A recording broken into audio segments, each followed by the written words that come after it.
On my wedding day, my fiancé openly abandoned the ceremony to be with his childhood sweetheart, Chelsea, who was pregnant out of wedlock and in labor. Facing the mocking glances of all our guests, I removed my veil and went to the hospital to demand an explanation from my fiancé. But there he was, holding Chelsea's newborn, his eyes overflowing with affection. Chelsea deliberately asked, "Marcus, today is your wedding day. You came to be with me during labor. What if Grace gets mad?" A wedding can always be rescheduled, but something as important as you giving birth, I couldn't possibly leave you alone in the hospital. From now on, I am this child's father. I will never let anyone bully the mother and child. Later, when I chose to marry someone else, he frantically rushed into the wedding venue, begging me for another chance. I left the hospital feeling numb, then took out my phone and dialed a number. "Ethan, did you mean what you said about wanting to marry me?" Ethan's flirtatious and irreverent tone came from the other end of the phone call. "Grace, who do you take me for? Am I just your backup option? If you're not willing, I'll find someone else." "I'll marry you," Ethan said through gritted teeth. "Grace, you yourself said you'd marry me. No backing out later. It's a deal." After we finalized the wedding date, I hung up and returned to the wedding venue. I apologized to all the friends and family who had come for the wedding, informing everyone that the ceremony had been rescheduled for a month later. Once all the guests were settled, I dragged my exhausted body home. Shortly after I sat down, I heard a sound at the door. Marcus walked into the room, his eyes full of apology as he looked at me. "Grace, I'm so sorry, but something truly urgent came up today." A bitter smile played on my lips. "Something urgent? What could be more important than our wedding?" Marcus looked at me and said, "A friend of mine had an accident, a life or death matter." I didn't have time to explain then. I just had to take her to the hospital first. If I hadn't seen it with my own eyes, the scene of him and Chelsea looking like a family of three, perhaps I would have believed his excuse. On our wedding day, there was no sign of the groom, and his phone was unreachable. At first, I worried something had happened to him on the way. It wasn't until I saw Chelsea's social media post that I learned he was there to support her during childbirth. Now, looking back, I realize I was a complete fool. Tears streamed down my face. I didn't want to cry for him, but my heart ached uncontrollably. Seeing this, Marcus immediately panicked. He pulled me into his arms and comforted me. "Grace, I know what happened today has hurt you. I promise I won't be absent from the next wedding." I raised my hand, pushed against his chest, and said, my voice choked, "No need. We won't be having another wedding." Marcus, however, didn't believe me. "Don't say things you don't mean. I know you've rescheduled the wedding for a month from now." I was about to tell him that he wouldn't be the groom a month later when his phone rang. Marcus's expression changed after he answered the phone call. "Okay, I'll be right there." He then let go of me and walked out. Only when he reached the entryway did he explain, "I have an urgent matter I need to deal with immediately. Please wait for me home. We can discuss the wedding when I get back." I didn't respond. A long time later, I picked up my phone, opened my social media post, and saw that Chelsea had posted another update. The accompanying picture was a profile shot of Marcus holding the baby. Who understands the pain of engorgement after giving birth? Luckily, the baby's daddy is here to help me. He's so good at it. I chuckled mockingly. So, that was the urgent matter he had to deal with? I picked up a chair and smashed it against the wall, shattering our wedding photos. After that, I called a cleaning service to throw everything in the room related to Marcus. The next morning, I woke up, put on light makeup, and went to the office. I allowed myself to grieve for love, but I wouldn't allow myself to wallow in despair over it. Perhaps I was just having a run of bad luck lately, but on my way to the office, I was hit by a car that changed lanes illegally, injuring my leg. I was taken to a nearby hospital for treatment. It was there that I coincidentally ran into Marcus, who was leaving the building, with his arm around Chelsea. Our eyes met. Marcus immediately pulled his arm from Chelsea's shoulder and anxiously asked, "Grace, what happened to you?" I said calmly, "Nothing, just a minor accident that injured my leg." Marcus immediately hovered around me, bustling about to get my x-rays and medication. Chelsea glanced at me, a flicker of jealousy in her eyes, and provocatively said, "Grace, your wedding wasn't completed. I won. But I underestimated you, you're surprisingly tolerant. However, if you think that's enough to keep Marcus by your side, you're gravely mistaken." Marcus and I met in college. We started our relationship by sharing an umbrella in the library during a rainstorm. His gentleness and special affection for me gradually captured my heart. We dated for 5 years, a model couple in college. Just as I thought we would continue our passionate love and walk down the aisle, Marcus's childhood sweetheart, Chelsea, returned from overseas. With a 4-month baby bump, she forcefully inserted herself between Marcus and me. Grace, believe it or not, as long as I'm around, Marcus will never marry you. At first, I scoffed at her words. Marcus and I had 5 years of deep affection. And she was pregnant out of wedlock, carrying another man's child. I didn't believe Marcus would abandon me for her. It wasn't until the wedding day that reality slapped me awake. But even if I lost, I didn't want to let her gloat. I looked at her and said coldly, Miss Chelsea, no matter what, I am Marcus's rightful fiancé. What right do you have to say these things to me? Is being the other woman a glorious profession now? Chelsea lifted her chin and said, the one who isn't loved is the other woman. Just then, the ground suddenly began to shake. Earthquake, someone shouted. Marcus, who was queuing for medicine, quickly ran towards us, grabbed Chelsea's arm, and ran outside. Chelsea panicked and reminded him, Marcus, the baby. Marcus then changed direction, ran upstairs, retrieved the baby, and then left with Chelsea. My gaze followed his retreating figure, but from beginning to end, he never once looked back at me. At that moment, I had to admit that my 5 years of relationship with Marcus meant nothing in front of Chelsea. I didn't lose to Chelsea, I just lost to him. It wasn't until the ground stopped shaking that Marcus seemed to remember my existence. He walked against the flow of people from outside to stand before me. He stammered, Grace, I was too worried about the baby just now. So I neglected you. A bitter smile played on my lips as I said, it's okay. Of course, the baby is more important. Hearing my understanding, Marcus's face showed a relieved smile. Grace, it's wonderful that you understand me. I'll take you home. Chelsea, however, held the loudly crying baby, tears in her eyes, and looked at him from behind. Marcus, the baby seems to be frightened. Marcus's eyes filled with concern, and he immediately turned around. I'll take the baby and Chelsea upstairs first. Wait for me here. I nodded silently. The moment they went upstairs, I turned and left. Marcus, I won't wait for you anymore. After 2 days of rest at home to heal my leg injury, I returned to the office as usual. To my surprise, when I came home from work, I saw Chelsea holding the baby in my home. Seeing me, she said, her face full of triumph, Ms. Grace, you're back. Marcus was worried no one would take care of me after I was discharged from the hospital. Oh, he brought me and the baby here. My gaze fixed on the robe she was wearing. I gritted my teeth and said, take it off. Who gave you permission to wear my clothes? Chelsea placed the baby aside and walked closer to me, her smile widening. Of course, Marcus allowed it. Not just your clothes, I'm going to take everything that's yours.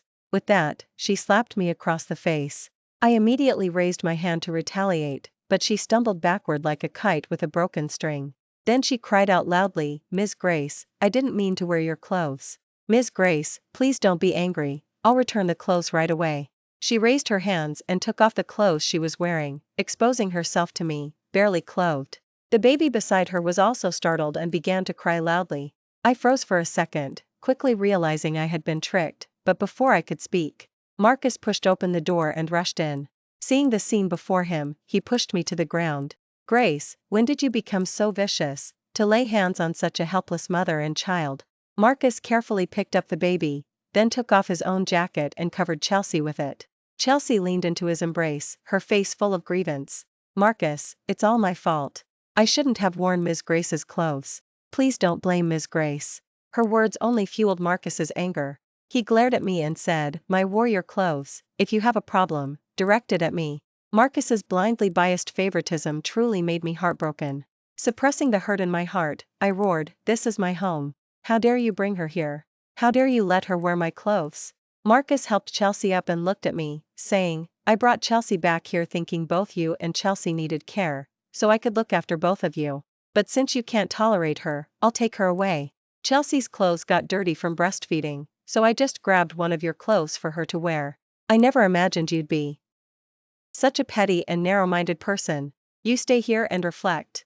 When you've come to your senses, apologize to Chelsea. Otherwise, don't expect me to marry you. With that, Marcus left with Chelsea and the baby. His accusations echoed in my ears. The moment the door closed, I slumped powerlessly to the floor.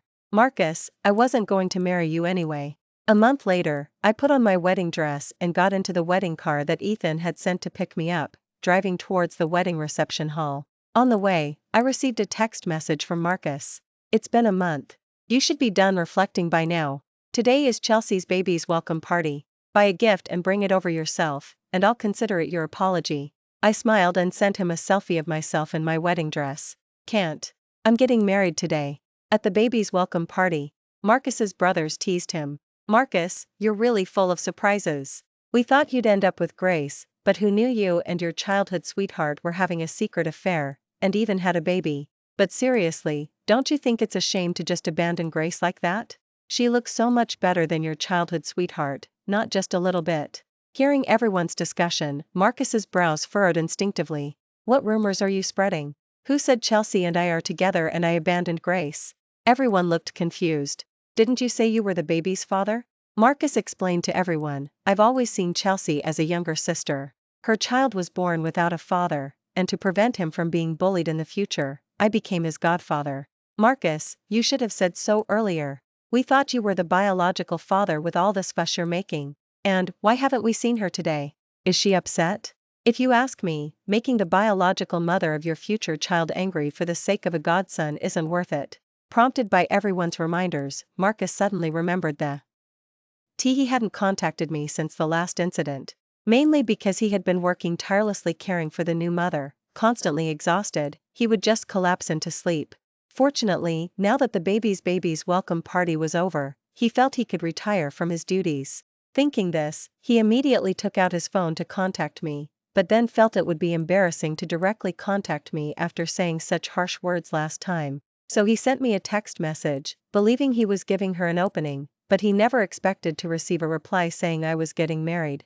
Marcus immediately dialed my number, but only heard the automated female voice informing him that he had been blocked on his phone. An unprecedented panic surged through him. He turned off his phone and immediately ran outside. Chelsea, quick as a flash, grabbed him. Marcus, the baby's welcome party isn't over yet, where are you going? Marcus shook off Chelsea's arm and said, I'm going to find Grace. Grace said today is her wedding, I need to see what's going on. Hearing him say that, Chelsea was even less likely to let go. She tightly clung to his arm, whimpering, Marcus, Grace is definitely just saying that to get you to leave. The baby's welcome party isn't over yet. If you leave now, won't the baby be looked down upon later? Marcus, when the baby's welcome party is over, I'll go with you to apologize to Ms. Grace, okay? Chelsea's words were so pitiful and understanding. Normally, Marcus would have stayed as she suggested. But now, my image filled his mind, and he couldn't care about anything else. He shook Chelsea's arms off with even more force. What does it matter to me if the baby is looked down upon? I'm not his biological father. This period of caring for the mother and child had completely exhausted his patience. At this moment, he had absolutely no patience left. After pushing Chelsea away, Marcus immediately rushed back to my home, intending to open the door, but found that I had changed the lock. After several unsuccessful attempts, he gradually calmed down, quickly contacted our mutual friends, and after learning that the wedding was being held at the hotel, he immediately rushed there. I also hadn't expected that in just 1 month, Ethan could arrange the wedding venue to be so luxurious and grand.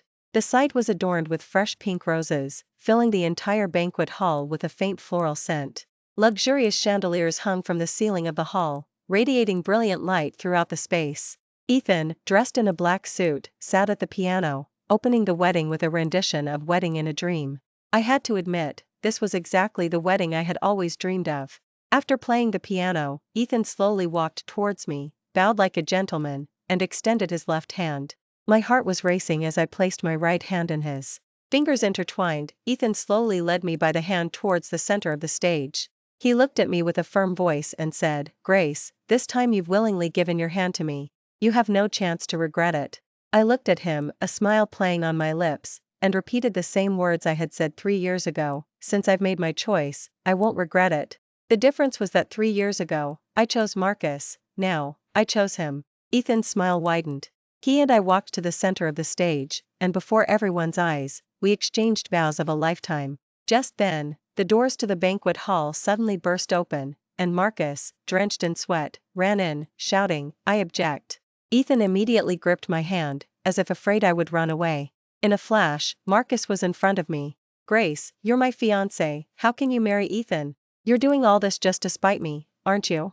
Now that I'm here, I'll take you away immediately. Saying this, he reached out to pull me, but Ethan immediately raised his hand to block him.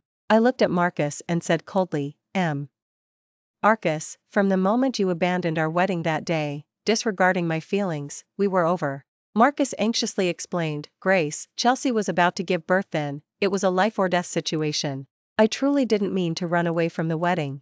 I sneered, do you think you can even fool yourself with that? You could have simply taken Chelsea to the hospital and still made it back for our wedding, but instead, you chose to turn off your phone and stay there to be with her during labor. What are you, an obstetrician delivering the baby, or the baby's biological father? Could not give birth without you? My words left Marcus speechless.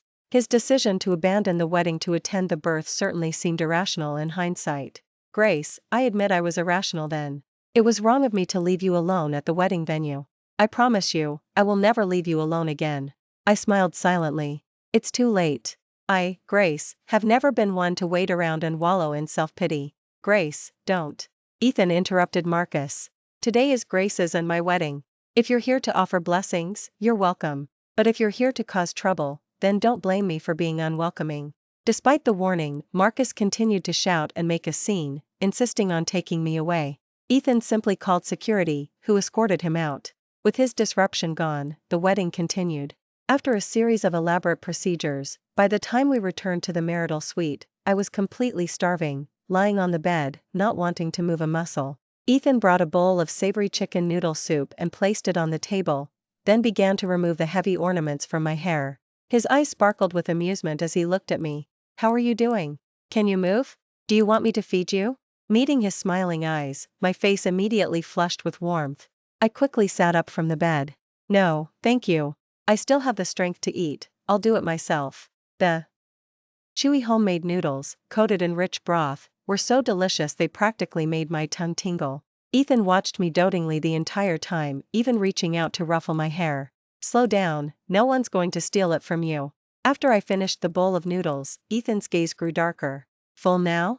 Then we can get down to business. Hearing that at this particular moment made my heart pound a little, but I also knew that any further refusal or delay would just be me being coy. I stood up with a sense of resolute determination and said, wait for me, I'm going to take a shower. Ethan's smile grew more suggestive. All right, I'll be waiting for you. I spent over an hour in the bathroom, scrubbing myself raw, before finally mentally preparing myself and opening the door. Ethan teased, I thought you were planning to sleep in the bathroom tonight. I looked up at Ethan. He had already showered in the other bathroom and was now lounging by the headboard, wearing a red robe like mine, his clothing loose, revealing his semi-naked chest and faint abdominal muscles. I took a deep breath, feigning composure, and slowly walked to the bed. He reached out, hooked my wrist, and pulled, and I tumbled onto him. His warm breath brushed against my ear. Sweetheart, you made me wait a long time. A tingling sensation ran down my ear, and my voice involuntarily softened a few degrees. Ethan, please don't be like this. He chuckled softly by my ear, then tightened his arm around my waist, tilting his body so we both lay on our sides on the bed. He raised a hand and gently traced my face, his dark pupils reflecting only my image. Grace, I feel like I'm dreaming. Did I really marry you? I leaned in and pressed a soft kiss on Ethan's forehead. This isn't a dream. I really married you, Ethan. This time, I chose you. Tears welled up in Ethan's eyes as he looked at me, and then he, too, reverently kissed my forehead. The night was filled with passion, even the moon hid shyly behind the clouds. Life with Ethan was much happier than I had ever imagined. I took half a month off from the office for our honeymoon with Ethan.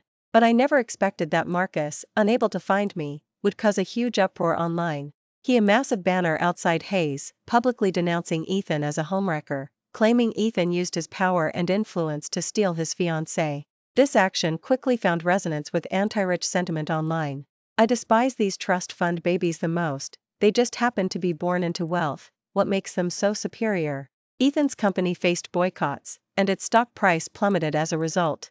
Thus, we had to cut our honeymoon short and return to deal with Marcus's issue. When I returned, Marcus was still outside Hayes, holding a banner and making a loud scene. Seeing me get out of the car, his eyes lit up, and he immediately ran towards me. Ethan immediately raised a hand to stop him, but I pulled Ethan's arm. Let me talk to him alone for a bit. Ethan turned to look at me, finally cautioning, don't go far, I'll be right here waiting for you. I nodded. With the chance to be alone with me, Marcus looked even more agitated. Grace, I knew you still had feelings for me. I raised my hand and slapped Marcus hard across the face. That's for abandoning our wedding and leaving me to be ridiculed by everyone. Marcus's face was turned to one side. I then backhanded him again. This slap is for leaving me behind during the earthquake. Facing my two slaps, Marcus didn't retort at all. He just looked at me with red-rimmed eyes. Grace, I know I was wrong. I shouldn't have abandoned the wedding, and I shouldn't have left you during the earthquake. I looked at him and challenged, Marcus, lay your hand on your heart and tell me, did I really marry Ethan because of his power and influence? Marcus shook his head and said, but I had no choice. If I didn't do this, you wouldn't have shown up to see me. His eyes were filled with hurt. Grace, we've been together for 5 years. I truly can't live without you. Please, come back to me. Yes. We were together for 5 years, yet that couldn't compare to the 6 months Chelsea was back. You publicly abandoned our wedding and humiliated me, all to become the father of her child, whose paternity is unknown. Marcus, admit it. You never truly loved me that much. Everything you're doing now is just out of spite. Marcus grabbed my wrist. No, Grace, I love you. It's just that Chelsea and I grew up together. When she came to me pregnant, I was soft-hearted and made a mistake. I promise you, I'll never do it again. I truly know I was wrong. I forcefully shook off his hand. But I have no obligation to keep waiting for you to repent, nor do I have an obligation to forgive your mistakes. Marcus, in the 5 years we dated, I believe I never wronged you in any way. If you continue to pester me like this, don't blame me for being merciless. After all, we once shared their complicated relationship. I don't want to actually take it to court. With that, I turned and left without hesitation, just as he had left me before.